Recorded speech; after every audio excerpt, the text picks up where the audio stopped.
नमस्कार. आपल्या रोजच्या जेवणात जी साधीसुधी फ्लावरची भाजी असते ना, ती खरं तर अजिबात साधी नाहीये.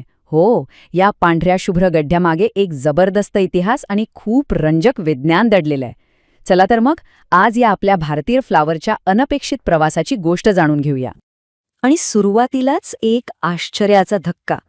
आपण ज्याला भाजी समजतो तो फ्लावर खरं तर एक खाण्यायोग्य फूल आहे. हो, खरंय. आपण जे खातो ना तो त्या रोपाचा एक फुलांचा गुच्छ असतो. म्हणूनच की काय आपल्या जेवणाची चव इतकी खास लागते. याचं नावच सगळं काही सांगून जातं. कॉलीफ्लावर हा शब्द मुळात लॅटिन भाषेतून आलाय. कॉलिस म्हणजे कोबी आणि फ्लोरिस म्हणजे फूल. सोप्या भाषेत सांगायचं तर कोबीचं फूल. बघा, नावावरूनच कळतंय की निसर्गाने यात भाजी आणि फूल यांचे गुण कसे एकत्र आणले आहेत. तर मग या कोबीच्या फुलाचा प्रवास नेमका सुरू कसा झाला? म्हणजे हे फूल थेट सायप्रसपासून भारतापर्यंत पोहोचलं कसं? चला, या सामान्य दिसणाऱ्या पिकाचा 2500 वर्षांचा हा लांबचक आणि तितकाच रंजक प्रवास पाहूया. याची सुरुवात होते साधारण 500 BC मध्ये. सायप्रस नावाच्या बेटावर जंगली कोबीपासून पहिल्यांदा फ्लॉवरची लागवड सुरू झाली. मग हळूहळू 16व्या शतकापर्यंत इटली, फ्रान्स आणि युरोपमध्ये त्याचा प्रसार झाला. आणि मग अनेक वर्षानंतर थेट 1822 साली या भाजीनं आपल्या भारतात पहिलं पाऊल ठेवलं. तो दिवस खरंच ऐतिहासिक होता. 1822 मध्ये डॉक्टर जेम्सन नावाच्या एका ब्रिटिश वनस्पतीशास्त्रज्ञाने उत्तर प्रदेशातल्या सहारनपूरमध्ये पहिल्यांदा फ्लावरची लागवड केली.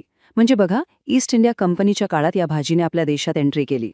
पण खरी गोष्ट तर इथे सुरू होते. भारतात आल्यानंतर फ्लॉवर फक्त रुजला नाही, तर तो पूर्णपणे बदलून गेला. एका युरोपियन रोपाचं एका अस्सल भारतीय प्रकारात कसं रूपांतर झालं हे पाहणं खरंच खूपच इंटरेस्टिंग आहे. मूळचा जो कॉर्निश प्रकारचा फ्लावर होता ना, तो उंच देठाचा, पिवळसर आणि असा सुट्या सुट्या गड्ड्यांचा होता. तो फक्त युरोपच्या थंड हवामानातच टिकायचा. पण आपल्या भारतीय हवामानाशी जुळवून घेता घेता गेल्या 200 वर्षात एक नवीनच इंडियन कॉलीफ्लावर तयार झाला, जो इथली उष्णता आणि दमटपणा सहज सहन करू शकतो. या बदलासाठी तब्बल 200 वर्षे लागली. विचार करा, इथल्या स्थानिक शेतकऱ्यांनी केलेल्या सततच्या प्रयत्नांमुळे आणि नैसर्गिक निवडीमुळे हा पूर्णपणे नवीन इंडियन कॉलीफ्लावर जन्माला आला. आणि मग ही खऱ्या अर्थाने भारताची स्वतःची भाजी बनली. आणि या बदलाचा परिणाम तर बघा, आज भारत फ्लॉवर उत्पादनात जगात दुसऱ्या नंबरवर आहे. चीन आणि आपलं उत्पादन जवळपास सारखंच आहे.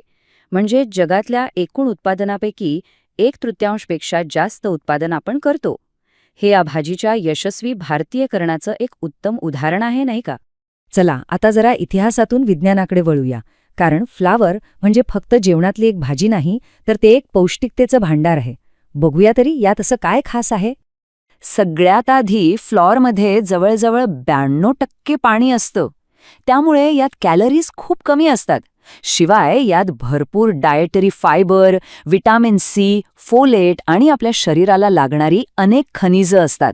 म्हणजे आरोग्यासाठी हा एक कम्प्लीट पॅकेज आहे. आणि एक विशेष गोष्ट म्हणजे 100 ग्रॅम फ्लॉरमध्ये तब्बल 70 मिलीग्रॅम विटॅमिन सी असतं. हे आपल्या रोजच्या गरजेचा खूप मोठा भाग पूर्ण करतं आणि आपली प्रतिकारशक्ती वाढवण्यासाठी तर हे खूपच महत्त्वाचं आहे. फ्लॉवरमध्ये सल्फराफेन नावाचं एक खूप शक्तिशाली संयुग असतं.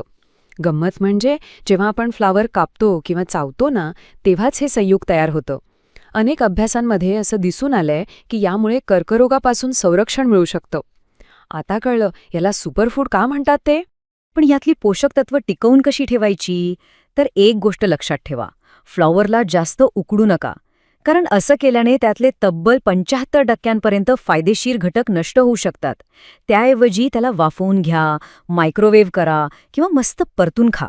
आणि जर जास्तीत जास्त फायदा हवा असेल तर सॅलडमध्ये कच्चं खाऊन बघा.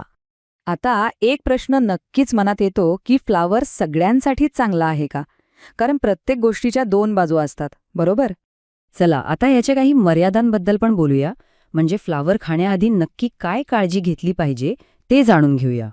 फ्लॉवरमध्ये गॉयट्रोजन्स नावाचे काही घटक असतात. हे घटक काही लोकांमध्ये थायरॉइडच्या कामात अडथळा आणू शकतात. त्यामुळे ज्यांना थायरॉइडचा त्रास आहे त्यांनी फ्लॉवरचं सेवन प्रमाणातच केलेलं बरं. तर असा हा भूमध्य समुद्रातल्या एका जंगली रोपापासून ते जागतिक सुपरफूड बनण्यापर्यंतचा विलक्षण प्रवास, ज्यात आपल्या भारताने एक खूप महत्वाची भूमिका बजावली. खरंच किती कमाल आहे ना.